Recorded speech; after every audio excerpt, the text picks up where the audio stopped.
Hey everyone, it's Chris here, and these are the 5 biggest backflip mistakes that I see. Let's get started. Now before we get started, if you're completely new to doing backflips, I've already made a tutorial video that you can check out, and I'll put a link to that on the screen.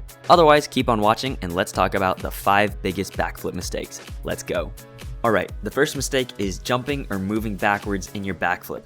Why is this bad? Well, check it out. Look at this height. It's pretty bad. What happens is instead of going up, you end up going back. Let's not do that. Now this mistake happens if you enter what looks like a sitting position before taking off from the backflip with your shoulders behind your knees. In order to prevent this mistake, you should instead take off with your shoulders above your knees. Alright, mistake number 2 is throwing your head back too early. This can severely limit your height, mess up your form, and even cause injury, so we don't want to do that. Instead, we want to keep our head in a relatively neutral position until we've rotated about 90 degrees as shown. In order to practice this head position, try this. When you take off from a backflip, try and stare at an object for as long as you can before you can't see it anymore, and then tilt your head back for the rotation. Mistake number 3 is not properly using your arms in the backflip. A lot of times I'll see people doing this move and taking off before their arms even reach the top. This severely limits height as the arms are a huge component in generating lift. In order to prevent this mistake, really focus on bringing your arms up to the top of the movement before taking off and really opening up your chest. This is going to generate the most height.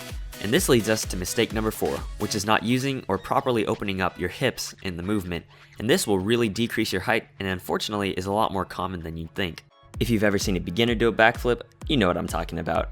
If you've ever seen a beginner backflip, this is what it looks like.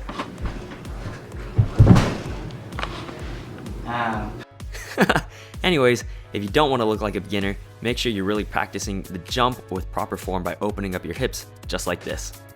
I have one more tip after this, but the 5th and final mistake is untucking too early. It's a simple mistake that can be fixed easily, but it's a reason why a lot of people aren't landing their backflips. You just have to learn to hold your knees for a little bit longer in order to land that backflip. Alright, here's the final tip. Practice the jump and practice the takeoff. This is the most important part of the backflip and really sets you up for success or sets you up for failure. So practice the stretch jump using your arms, bending correctly, landing in the same position, and utilizing those hips. This will make the world of a difference, trust me. To summarize, the 5 common backflip mistakes are traveling backwards, throwing your head back too early, not using your arms, not opening up your hips, and untucking too early. In order to fix these problems, make sure that you're really focusing on your set and your takeoff in your backflip. So hopefully this video was helpful and you learned something new. And if you did, please click the like button below and subscribe to my channel if you haven't for future videos and content. And remember, be flippin' awesome. I'll catch y'all later. Peace.